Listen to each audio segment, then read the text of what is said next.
السلام علیکم ورحمۃ اللہ۔ دینی نالج کے ناظرین، امید کرتے ہیں کہ آپ خیریت سے ہوں گے۔ اللہ کے نام سے شروع جو نہایت مہربان اور رحمت والا ہے۔ پرانے زمانے کی بات ہے، ایک گاؤں میں ایک عالم دین باعمل عالم رہتا تھا جو اپنے تقوی اور پرہیزگاری کی بدولت دور دور تک مشہور تھا۔ بہت دور دور سے لوگ ان سے علم دین حاصل کرنے کے لیے آتے تھے۔ ہر روز عشاء کی نماز کے بعد وعظ و نصیحت کی مجلس منعقد ہوتی جس میں لوگ کثیر تعداد میں جایا کرتے تھے۔ ایک دن عالم صاحب بیان فرما رہے تھے، مجلس میں ایک شخص آیا جس کا چہرہ بہت نورانی اور چمکدار تھا۔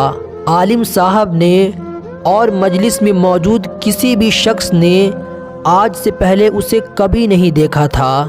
مجلس ختم ہونے کے بعد اس نورانی چہرے والے شخص نے عالم دین کی خدمت میں حاضر ہو کر عرض کیا، میری بیوی 9 ماہ سے امید سے ہے، میں آپ سے دعا کروانے کے لیے آیا ہوں تاکہ آپ ہمارے لیے دعا کریں کہ اللہ ہمیں نیک اور صالح اولاد کی نعمت سے نوازے۔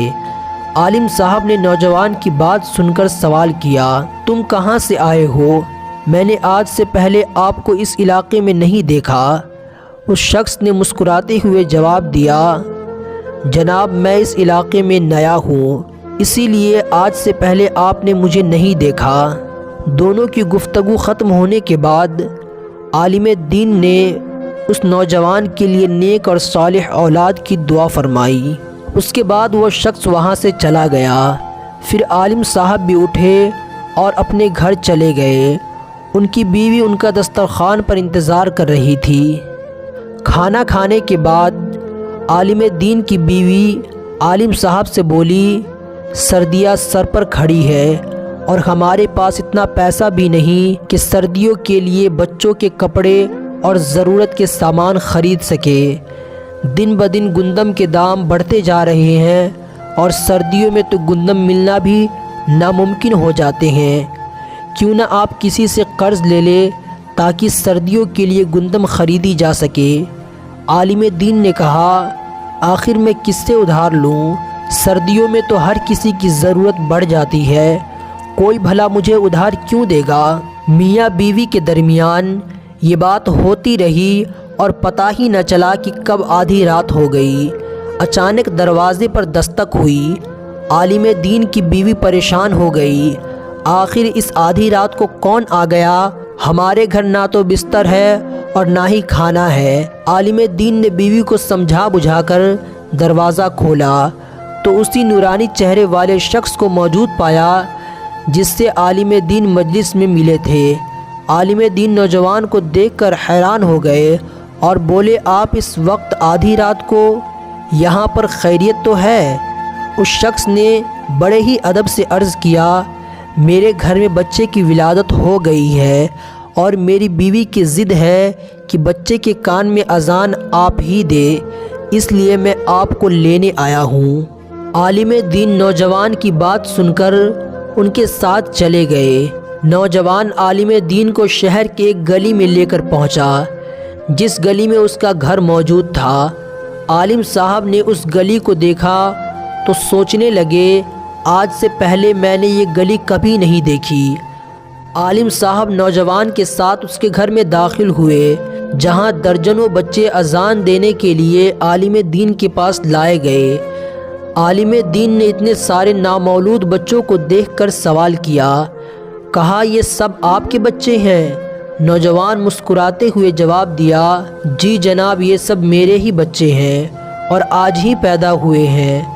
عالم صاحب حیرت کرتے ہوئے بولے، یہ کیسے ممکن ہے ایک عورت کے یہاں اتنے سارے بچوں کی پیدائش ایک ساتھ ہو؟ نوجوان مسکرا کر بولا، عالم صاحب، انسان کے یہاں ایک ساتھ اتنے بچے پیدا نہیں ہوتے، مگر ہم جنوں کے یہاں ایک ساتھ درجنوں بچہ پیدا ہوتے ہیں۔ عالم دین نے جیسے ہی بچوں کے کانوں میں اذان دی، سب اٹھ کر دوڑنے بھاگنے لگے۔ اس نوجوان نے عالم دین کی بہت خاطرداری کی اور آخر میں جاتے وقت نوجوان نے چاندی سے بھرا صندوق عالم دین کو دے دیا اور ان سے بتایا کہ ہر صبح جب آپ اس صندوق کو کھولیں گے تو یہ درہم و دینار سے آپ کو بھرا ہوا ملے گا، مگر ایک بات یاد رہے کہ آپ سب درہم و دینار نکال لیجئے گا، مگر آخر میں جو بچ جائے اسے کبھی مت اٹھائیے گا۔ عالم دین وہ صندوق لے کر گھر پہنچے اور تمام باتیں اپنی زوجہ کو بتا دی۔ پھر ہر صبح جب وہ لوگ صندوق کھولتے تو وہ درہم و دینار سے بھرا ہوا رہتا۔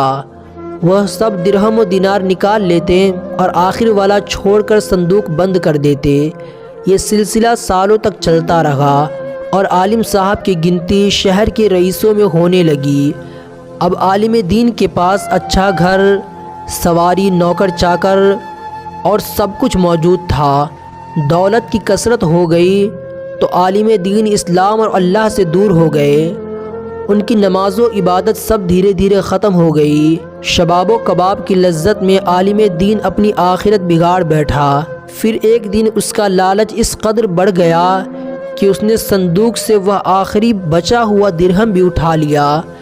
آخری درہم اٹھاتے ہی صندوق غائب ہو گیا اور رفتہ رفتہ حالات خراب ہونے لگے۔ آہستہ آہستہ سب کچھ بک گیا اور عالم دین محل سے جھوپڑی میں آ گئے۔ اب اسے احساس ہوا اور آنکھوں سے لالچ کا پردہ ہٹا۔ اب وہ اللہ سے معافی مانگنے لگا اور در بدر گلیوں اور چوراہوں پر بھٹکنے لگا۔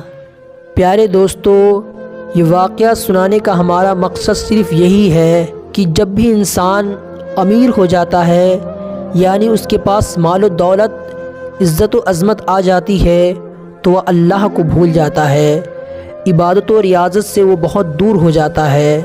یاد رہے، جب ایک عالم دین کو دولت مل گئی تو وہ راہ راست سے بھٹک گئے، تو ہم اور آپ کیا ہے؟